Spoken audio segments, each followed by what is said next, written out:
오늘 말씀의 제목은 나의 존재 목적, 예배에 있다. 존재 목적. 우리가 계속해서 우리 사람의 존재 목적에 대해서, 나의 존재 목적에 대해서 말씀을 쭉 듣고 있습니다.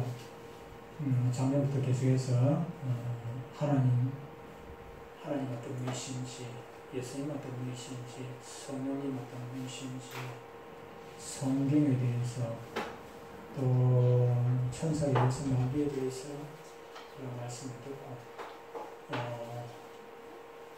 또 이제 마지막은 사람에 대해서 또 말씀을 듣고 있습니다.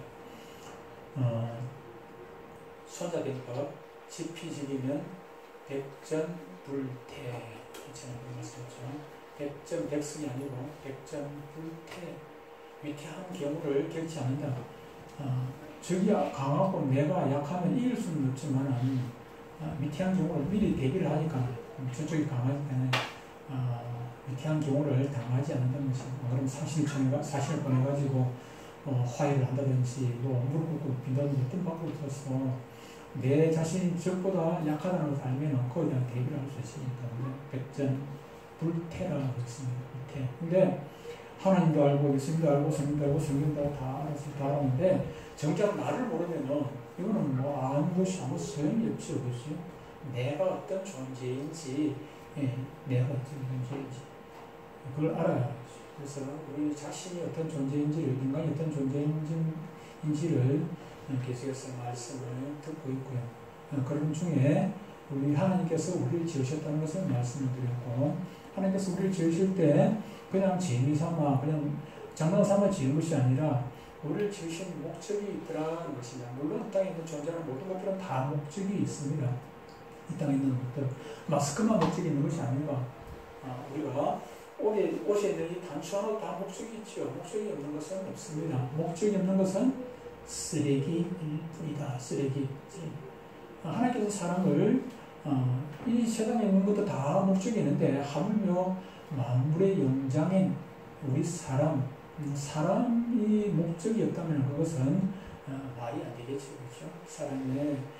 사람에게도 하나님께서 지으신 목적이 있다는 것을 쭉 살펴보고 있습니다. 오늘은 그 중에서 예배에 대해서 생각을 좀 해보기로 하겠습니다. 우리 모두는 예배를 드리기 위해서 정기적으로 이렇게 모입니다. 이 예배는 우리 신앙생활하는 데서 중심적인 아주 중요한 역할을 한다고 할 수가 있을 것입니다. 이 예배가 우리의 생활에서 우리 삶에서 완전히 생활화가 되어져야 합니다. 그래서 당연히 주일 되면은 예배드리러 교회 가는 거, 이거는 가끔 고민하는 것이 아니고 고민하는 것이 아니라 당연히 그냥 아예 생활화가 되어 있어요. 생활. 아침에 눈 뜨면 직장 가듯이, 직장은 누가 가라고 억지로 그냥 끄집고 그래 안 보내도 당연히 가야 되는 것으로 가면서, 주일날 교회에 나오는 것은 고민을 한참 해보고 나오고 이러면 이거는 문제가 있는 사람이죠. 신앙생활에 있어서 예배는 절대적으로 중요합니다. 코로나 사태가 오기 전까지만 해도 교인의 75%가 일주일에 한 번 이상씩, 다시 말하면 주일날은 예배를 드렸다는 75%, 나머지 25%는 드리기도 하고 안 될 때도 있기도 하고 그랬다는 것이, 75%가 주일 예배를 드렸다는 그런 통계가 있습니다. 그만큼 이 예배가 중요한 것이죠. 이 예배는 신앙생활의 중심이라 해도 과언이 아닐 것입니다. 그런 예배를 드릴 때 문제는 많은 사람들이 극장에서 연극이나 영화를 보듯이 그렇게 한다는 것입니다. 예배를 앉아가지고 관객처럼 목사는 주연 배우고, 반주자나 기도자나 수전위원은 엑스트라, 그 정도로 생각하는, 관객이 뭡니까? 관객, 볼관자 손객입니다. 손객, 관객. 관객이라는 것은 손님으로서 구경하는 구경꾼이 관객이죠. 그렇죠. 그래서 옛날에, 요즘도 습관적으로 연식 드신 분들 예배 보러 간다. 예배 보러 간다는 것을 많이 습관적으로 하는 게 있어요. 예배는 보러 가는 것이 아니라 예배는 드리러 가는 거예요. 극장은 보러 가요. 극장에는 보러 가고 연극을 보러 가는 것이지. 어디 운동장에 야구장에 보러 가죠. 야구장에 시합하는 거 보러 가는데 거기는 주연이 누굽니까? 운동선수가 주연이에요. 그럼 관객이고. 근데 여기는 앞에 비록 제가 서 있고 여러분들은 편안히 앉아있지만은 누가 주인공입니까? 제가 주인공이 아니고 여러분들이 주인공입니다. 여러분들이 주인공이에요. 오히려 제가 엑스트라일 수가 있지요.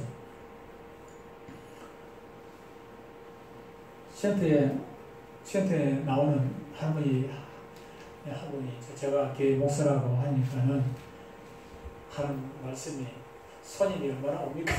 손님이 얼마나 옵니까? 여러분들 손님입니까? 저는 손님 아니에요. 식당에는 손님이지만은 교회는 여러분들의 손님이 아니고 여러분들이 여러분들이 주인공이라는 사실입니다. 손님은 불청객 손님이 있긴 합니다. 예배 시간에도 마귀가 불청객 청하지 않는 손님이 마귀가 와가지고 여러분들 예배를 방해하고 그렇게 하기도 합니다만은 여러분들은 손님이 아니라 주인공이라는 사실을 기억을 해야 합니다.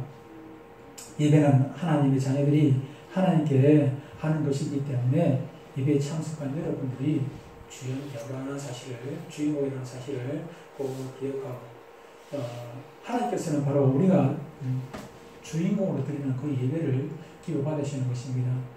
창세기 4장에 보면은 가인과 아벨이 하나님께 예배를 드립니다. 예배를 드리는데 똑같이 예배를 드리는데 하나님께서 아벨의 예배는 받으시고 가인의 예배는 받지 않으셨어요. 무시했다는 얘기예요. 받지 않았다는 얘기는 무시해요. 제물을 안 드렸습니까? 아벨도 가인도 다 똑같이 제물을 드렸습니다. 그런데 하나님께서 가인의 제물은 무시를 해버렸어요. 똑같이 찬양을 합니다. 예배 시간에 똑같이 여러분들이 이 자리에 모인 사람들 다 똑같이 찬양하고 기도하고 헌금도 하고 똑같이 하는데 어떤 사람의 찬양은 하나님께서 받으시고 어떤 사람의 찬양은 무시를 해버리고 어떤 사람의 헌금은 하나님께서 받으시고 어떤 사람의 헌금은 하나님께서 무시를 해버리고 아예 그냥 반응이 없었다는 얘기입니다.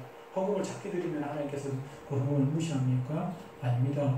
가구에 두렸던 부자보다 돈 많이 넣었다 그렇게 말씀을 하셨기에 예수님께서 헌금에 작고 많고가 문제가 아니고 찬양을 크게 부르나 적게 부르나 그거 중요한 것은 아닙니다.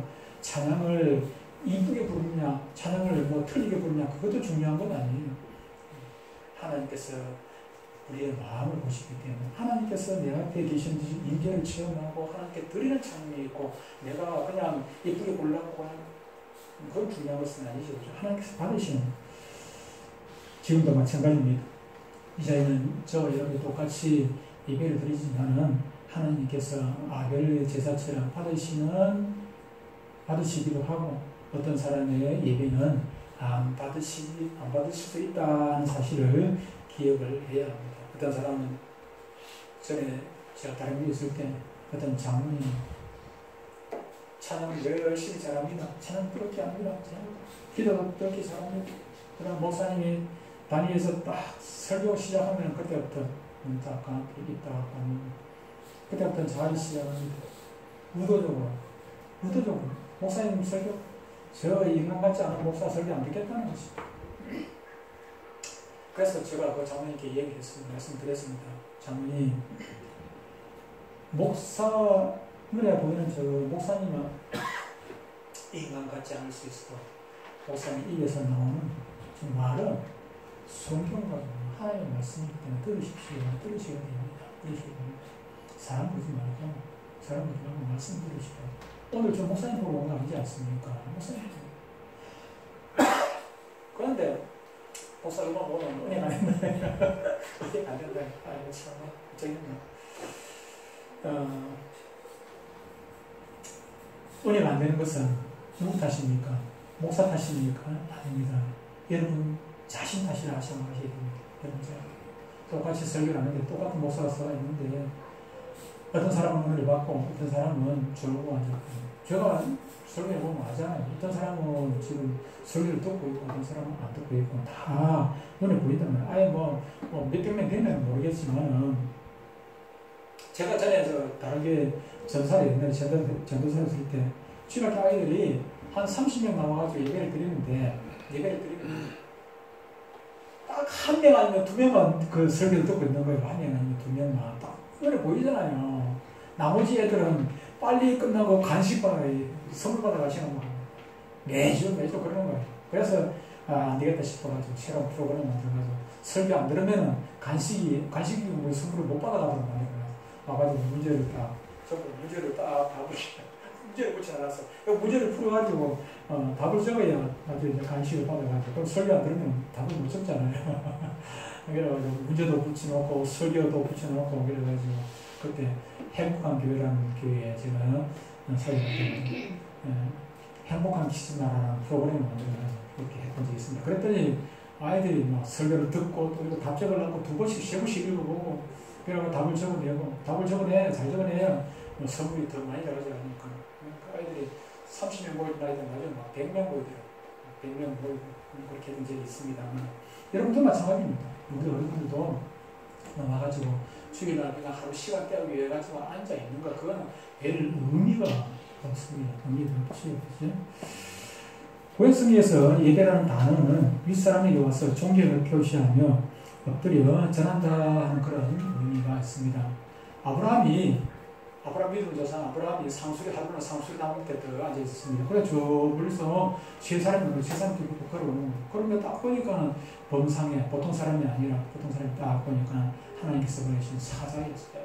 그래서 어떻게 합니까? 그 사람들을 주여 무릎을 꿇고 절을 하고 그들에게 양을 잡아가지고 맛있는 걸 해드리고 좀 쉬었다 가라고 바로 시키고 이게 경배하는 이게 예배이지 않습니까? 경배드린다는 것이죠. 구약성경에서는 예배, 경배드린다는 그런 의미가 있습니다.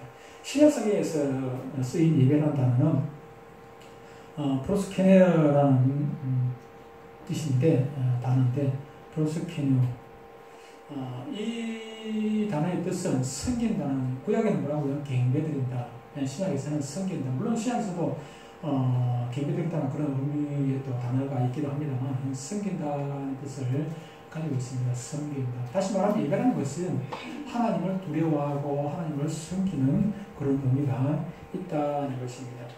우리가 주일날 예배를 드릴 때는 하나님의 가치를 인정하고 하나님의 위대하심을 인정을 하고 온 하나님의 자녀들이 공동체로 모여서 하나님의 아름다우심과 존귀하심을 두고 그분께 축제를 드리는 것입니다. 기쁨과 감사의 축제가 이게 뭐 주상집도 아니고 그냥 괴로워가지고 한 시간 동안 이거 축제입니까? 축제가 아닙니다. 축제는요 아쉬워가지고 끝나고 나면 아쉬워가지고 전에 우리 제가 다른 게 또 강사했을 때 여름 캠프 갔다가 둘째 날 저녁에 캠프파이어를 하는데 캠프파이어 끝나니까 불이 꺼져서 점점 꺼져가잖아요. 맞아요. 불이 점점 애들이 아쉬워가지고 둘이서 막 찬양하고 이렇게 하다가 불이 점점 꺼져가니까 아쉬운 거예요. 막 이게 저녁이 아니면 자시간 됐는데 애들이 아쉬워가지고 우리가 그렇게 돼야 돼요. 예배가 끝이 나면 아이고 목사님 예배가 벌써 끝났나 아쉬워가지고 좀 더 일을 싶고 이런 게 돼야 되지 않겠습니까? 축제 그게 축제지 축제. 그런데 시간 보고 이거 끝났는데 오늘 설교 기네. 말이 많네. 아이고, 이거 하나는 안 해도 되겠는데 또 하네. 이래가지고는 이걸 축제라고 할 수 없어요. 옛날에 우리 그럴 때 시골에 보면 요즘은 그런 잘 없습니다만 해가 잔치 있었잖아요. 해가 잔치 온 동네 사람 모여가지고 뭐 잔치를 했잖아요. 잔치. 이 예배가 그렇게 돼요. 기쁨과 즐거움, 감사가 있고 찬양이 막 뜨거워야 돼요. 이게 축제지 축제. 예배가 축제가 아니고 주상집처럼 주상집도 우리 믿는 사람 집에 그 집에 초상하면 그래도 막 찬양하고 이렇게 하지만 안 믿는 집에는 막 통보를 하냐 아이고 이 교회가 요즘은 교회가 그렇게 돼요. 주상집처럼 축제가 되어야 되는 것입니다. 축제. 오늘 본문 21절에 보면 이렇게 말씀하고 있습니다. 예수께서 이르시되 여자여 내 말을 믿으라. 이 산에서도 말고 이 산에서도 말고 너희가 아버지께 예배할 때 누구에게? 아버지께 예배할 때가 오나니 가볍게 예배할 때가 이르더라. 그렇게 말씀을 했습니다. 예배는요, 하나님 아버지께 나의 믿음을 보이는 행위입니다. 나의 믿음을 찬양으로, 기도로, 예배를 통해서 보이는 그 행위라는 것입니다. 중요한 것은 나는 하나님께 예배를 드리고 하나님은 나의 예배를 받으신다는 사실입니다. 아까 가인 아벨을 얘기했습니다만은 그러니까 똑같이 앉아가지고 예배 드린다고 하지만 나와 있지만 하나님을 만나지 못하면은 그 예배가 성립이 될 수 없어요. 예배라는 성립이 똑같이 앉아 있는데 10명이 앉아 있는데 5명의 예배는 성립이 되고 5명의 예배는 성립이 되지 못하는 경우가 있다는 것입니다. 똑같이 앉아 있는데 똑같이 헌금하고 찬양하고 다 할 거 다 했는데 그러므로 예배 시에는 하나님과 직접적인 교제가 있어야 하고 이 교제가 이루어지고 있음을 알아야 합니다. 주님이 함께 하시고 주님께서 우리의 모든 예배를 살피고 계시는 것입니다. 사식이 크리스토솜이라는 이름이 발음이 나요. 이 목사님이 계시는데 목사님이 설교를 너무 잘해가지고 유명하죠. 요즘도 우리 보수적인 교단에는 예배 시간에 박수를 오후 예배, 찬양 예배 때는 박수 치고 그렇게 하는데 오전 예배에서는 박수를 잘 안 칩니다. 보수적인 데는 심지어 찬양 때도 가만 그냥 거룩하게 잘. 그런데 어느 날 제가 신학교 가가지고 박수를 치고 막 찬양을 하더라고요. 하는데 좀 처음에는 좀 서먹하네요. 제가 고시 출신이 돼가지고 그런 게 좀 익숙지 않아가지고. 근데 신학교 가서 막 찬양을 하는데 박수를 치고 찬송을 하는데 박수를 치고 복음성가 같은 건 모르겠는데 찬송가 같은 거 박수를 치고 이랬어가지고 처음에는 좀 이게 익숙지 않아가지고 부담이 좀 어색하더라고요. 근데 어떻게 이제 한 번하고 두 번하고 하다 보니까 익숙해지기도 했는데 뭐 보수적인 데는 그렇게 하죠. 그런데 뭐 하물며 목사님 설교할 때 박수 친다 이거는 있을 수가 없습니다. 보수적인 교단에서 있을 수가 없어요. 그런데 이 사식의 이 크리스토솜이라는 이 목사님 찬양 설교를 하면은 중간중간에 막 박수가 우리처럼 막 크게 설교를 워낙 잘하다 보니까 사람들이 많이 모이기도 하고 그렇게 했습니다. 그래서 그 목사님 별명이 골든마우스라는 그 별명입니다. 워낙 설교를 잘하니까. 그리고 헨리 비치라는 유명한 목사님이 있었습니다. 헨리 비치라는 유명한 목사님이 있었는데 이분도 설교를 끝내주기 우리 한 번은 끝내주기 설교를 잘 하세요. 그래서 이분의 또 별명이 있습니다. 풀피티어라는데 이 말은 설교를 너무 잘하기 때문에 목사님 하나님 안 계시고 목사님 설교만 들어도 은혜가 된다. 하나님 안 계시고 목사님 설교만 들어도 은혜가 된다. 그래서 그런 별명이 붙였다. 그렇게 얘기를 합니다. 그런데 이 피치 목사님 하루는 사진이 있어가지고 좀 출타를 하시고 다른 목사님을 좀 초청을 해가지고 설교를 하게 되었어요. 그 사실도 모르고 교인들이 또 교회 왔다가 주도를 보니까 오늘 순서 보니까 피치 목사님 말고 다른 분이 설교를 하거든. 그러니까 실망하고 여러분이 우성우성하다고 돌아가고 이렇게 하는 거예요. 그러니까 그날 설교하기로 된 그 목사님이 강단에 올라와가지고 하시는 말씀이 예배를 시작하기 전에 하시는 말씀이 오늘 피처 목사님께 예배 드리러 오신 분은 지금 일어나셔서 회장을 해 주시기를 바랍니다. 그러나 오늘 하나님께 예수님께 예배 드리기 위해 오신 분은 앉아 계시기를 바랍니다. 그렇죠? 이 자리에 여러분들이 적으러 온 건 아니지 않습니까? 적으러 온 건 아니에요. 이 자리에는 저보고 온 것 아니고 하나님께 예배 드리기 위해서 오신 것 아니겠습니까? 예배는 하나님께 내가 무엇인가를 행동하는 것입니다. 무엇인가를 드리는 것입니다. 그러므로 하나님 빠져버리면 그것은 예배가 되지를 않는 것이지요. 과거 기독교 역사에 보면은 목사님을 보는데 참 설교를 잘 하시는 그런 분들이 여러 분 계시기도 하고요. 지금도 보면은 우리나라의 설교를 참 잘하시는 분들이 유명하지는 않는데 그렇게 유명하지는 않아도 설교를 참 잘하시는 분들이 여러 분 계세요. 제가 기독교 방송, 설교 방송 요즘은 안 들어지 좀 됐습니다만은 요즘은 하여튼 작년 8.15 그 이후로부터는 아예 기독교 방송 자체를 잘 안 봅니다. 아예 봅니다. 보면 스트레스 쌓이고 기독교 방송 봐도 스트레스 받아요. 요즘. 그래서 잘 안 봅니다. 그 이전에 보면 설교 방송 보면은 그렇게 유명하지도 않은데 교회도 그렇게 크지도 않는데 설교가 제가 들어보면 너무 오래가 돼요. 그래서 막 저 부르고, 나도 저렇게 좀 설교 좀 해봤으면 좋겠다. 저렇게 좀 설교 좀 해봤으면 좋겠다. 그런, 욕심을 가져보기도 했었습니다만, 그런데 문제는 그렇습니다. 설교를, 너무 잘하고, 은혜가 되고, 그것도 좋은데, 그렇게 하다 보니까 사람들이 하나님 보고 오는 것이 아니라, 아까 피치 목사님처럼 사람 보고 오는 경우가 생기더라는 것입니다. 사람들이.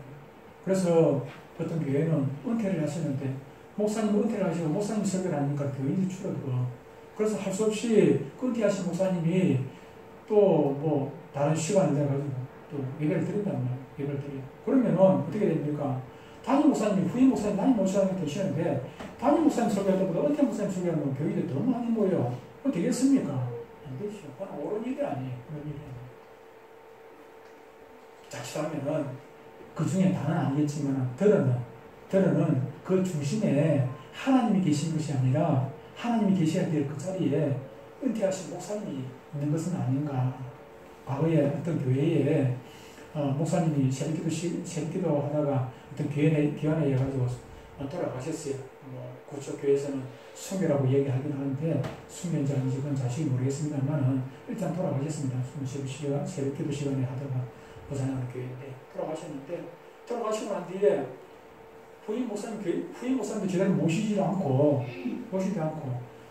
예배 시간에 과거에 했던 영상 찍어놓은 거 목사님 그 설교를 듣고 예배인들은 다른 분이 하고 설교 시간이 되면 했던 그 영상 풀어놓고 어쩌다 한 번은 목사님 생각하면서 그럴 수는 있다 생각이 드는데 그럼 매주일날 그렇게 제가 알기로 한 몇 년 동안 그렇게 지금도 하는 거 아마 그러면 지금은 안 그러겠지요. 그래서 몇십 년이 지났으니까 지금은 안 그러겠습니다만 그 당시에는 계속해서 몇 년을 그렇게 한 걸 제가 들었습니다. 그래서 그건 옳은 것이 아닙니다.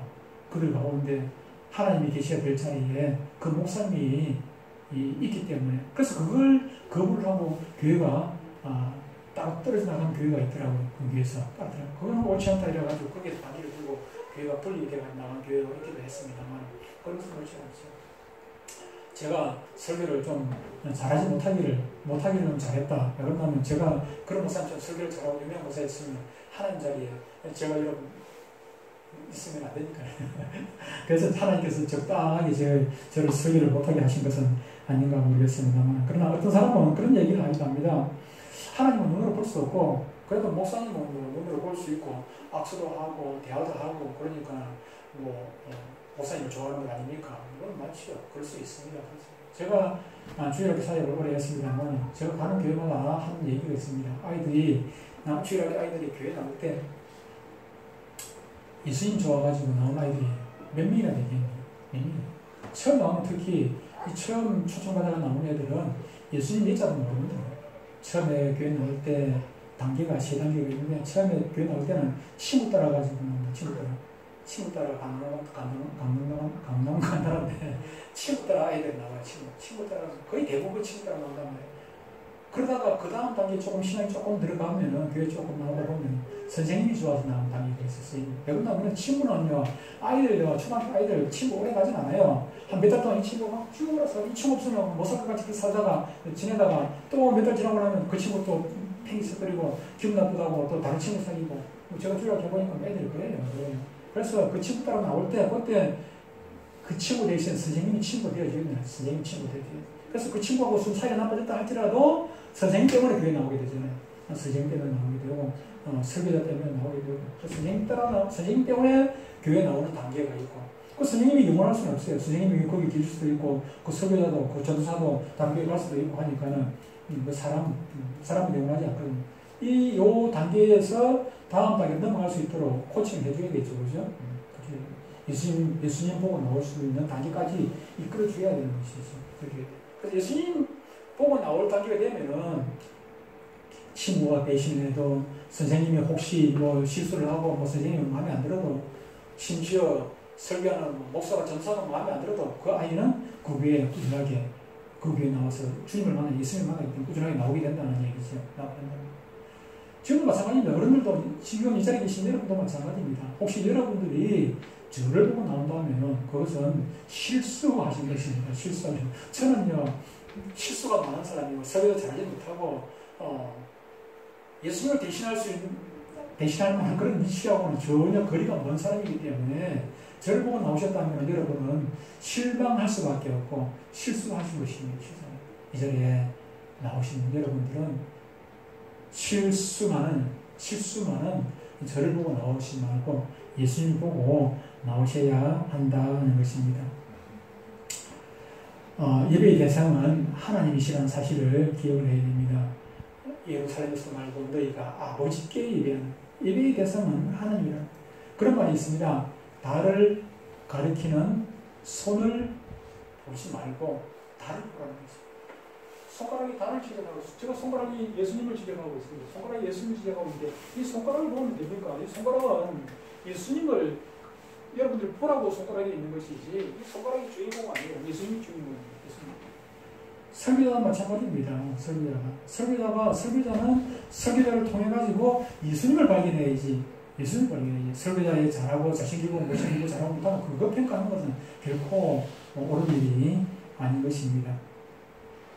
우리 예배의 중심은 설교자를 만나겠다는 것이 아니라 설교자를 통해서 하나님을 만나겠다는 것이어야 합니다. 이것은 대단히 중요한 것입니다. 어떤 분은 성가대 때문에 오고, 어떤 분은 그날 기도 담당이기 때문에 오고, 어떤 분은 주일학교 교사이기 때문에 나오고, 이 핑계죠. 어떤 분은 마누라산에 이끌려가지고 할 수 없이 가정의 평화를 위해 가지고 나오기도 하고, 여러 가지 이유가 있는데, 그것은 옳은 이유가 아니지 않겠습니까? 그래서는 되는 것이 아닙니다. 주일 낮이든 밤이든 수요일이든 어떤 예배든 교회에 나올 때는 다른 핑계가 아니라 하나님을 만나겠다는 그 목적 가지고 나오셔야 돼요. 하나님을 만나겠다는 그 목적.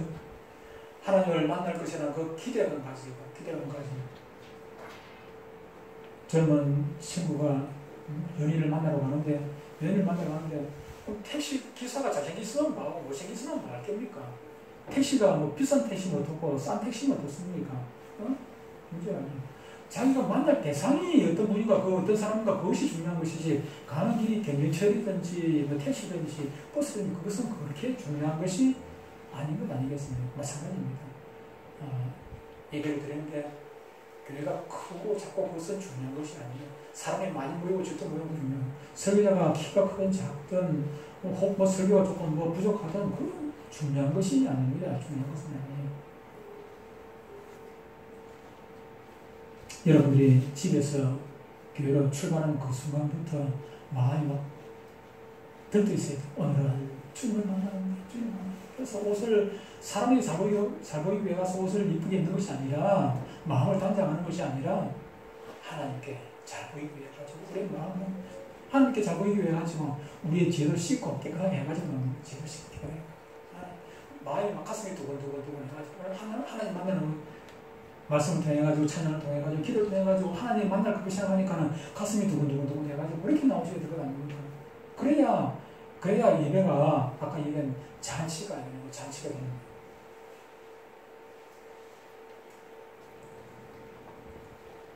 내가 죄에서 헤매고 있을 때 예배를 통해서 하나님께서는 나에게 용서의 하나님으로 자비의 하나님으로 긍휼의 하나님으로 나타나십니다. 나에게 격려가 필요할 때는 하나님께서는 능력을 주시고 힘을 주시고 용기를 주시고 위로를 해주시고 내 믿음이 흔들 때는 우리 하나님께서 반석 같은 분으로 다가오셔서 나를 붙들어 주시고 위험에 처했을 때는 하나님께서 나에게 피할 길을 주시고 그런 분 아니겠습니까? 교만할 때는 책망의 하나님으로 마음이 어두워질 때는 빛의 하나님으로 마음이 더러워질 때는 거룩하신 하나님으로 다가오시는 것입니다. 기도할 때, 헌금할 때, 찬송 들을 때에, 설교를 들을 때에, 찬송을 또 할 때에 우리는 하나님의 인재를 느껴야 합니다. 돈을 누구처럼 그런 분이죠, 그죠? 밥값은 내고 가야 될 거 아닙니까? 이렇게 와가지고 이런 시간에 헌금을 하고 저 식당에 가가지고 밥 먹으면서 돈을 밥값은 내고 가야 될까 이거 저 식당에서 밥그릇 들고 그 돈을 주더라고요. 그리고 그게 돈이지 헌금입니까? 헌금 아니에요. 돈이에요, 돈. 밥값은 내고 가야지. 체면이지 밥값은 내고. 하나님을 그래가지고 하나님 만날 수가 없어요.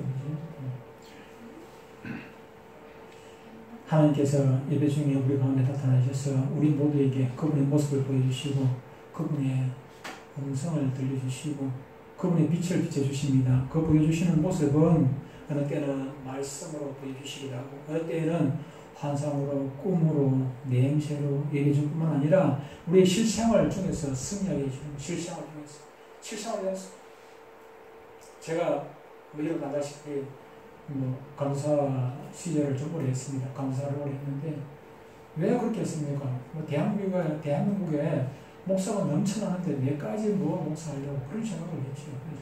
근데 그때 하나님께서 음성을 주셨단 말이에요. 음성을 주셨어요. 내 귀에 누구를 통해가지고 담임 목사님, 그때 당시에 담임 목사님이 총회 95부장이었어요. 95부장이.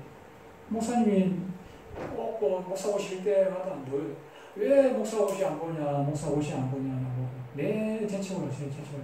그래서 그때마다 아이고, 저라도 목사 많은데 말라고 저까지 알겠습니까? 네, 그런 얘기 했어요. 지나고 보니까 그것이 그 목사님의 말씀이 아니라 하나님의 음성이었다는 것을 제가 그때 다시 몰랐다는 거예요. 지나고 보니까 하나님께서 그렇게 재촉을 하셨는데 그 목사님을 통해가지고 저보고 목사 옷이 왜 안 보냐, 목사 옷이 안 보냐. 근데 그걸 느끼지를 못했던 거죠. 물론 그렇게 때때로는 이 목사를 통해가지고 하나님께서 말씀을 주시기도 하지만은 때때로는 사람을 통해가지고 남편을 통해가지고 아내를 통해가지고 자식을 통해가지고 친구를 통해가지고 그 누군가를 통해가지고 우리에게 말씀을 주신다는 것입니다. 말씀만뿐만 아니라 어떤 환경을 통해가지고도 하나님께서 하나님 뜻을 우리에게 전달해 주시다는 사실을 우리는 기억을 해요. 꼭 예배 시간뿐만 아니라. 그러나 많은 교회에서 하나님과 교제를 경험할 수 있지만 하지만 또 한편으로는 하나님의 임재를 경험하기보다는 오히려 상처만 받는 경우가 있기도 합니다. 상처만 받는 경우가 있기도 해요. 어제 제 사촌 동생을 만났습니다. 사촌 동생을 만났는데 만나가지고 하던 이런저런 얘기하다가 교회 나갔다가 교회 안 나간 이유를 이야기를 하더라고요. 젊을 때 21살 때인가? 그때 교회를 나갔대. 교회를 친구 따라가지고 교회를 나갔는데 하루는 주일날 자기도 친구 4명하고 또 이웃에 있는 여자들도 다른 애들도 여자 4명하고 주일날 놀러 가버렸대. 놀러. 신앙이 어리니까 교회 나가지 얼마 안 됐으니까 그럴 수 있죠. 그래서 4명이서 주일날 놀러 갔다가 그 다음 주 또 교회에 갔더니 청년회 회장이 일어서라고 그래요. 이름을 부르면서 일어서라고 그래요. 그 자리에 일어섰대요. 일어섰는데 청년회 회장이 우리가 하는 쪽을 누르면 쪽을 펴서 기분이 딱 상해가지고 앉아버렸대요. 다시 앉아버렸대요. 앉았는데 다시 일어서더라고. 그래가지고 청년 회장이 온갖 소리 다 하더라고요. 그래가지고 또 하석을 하거든. 그래가지고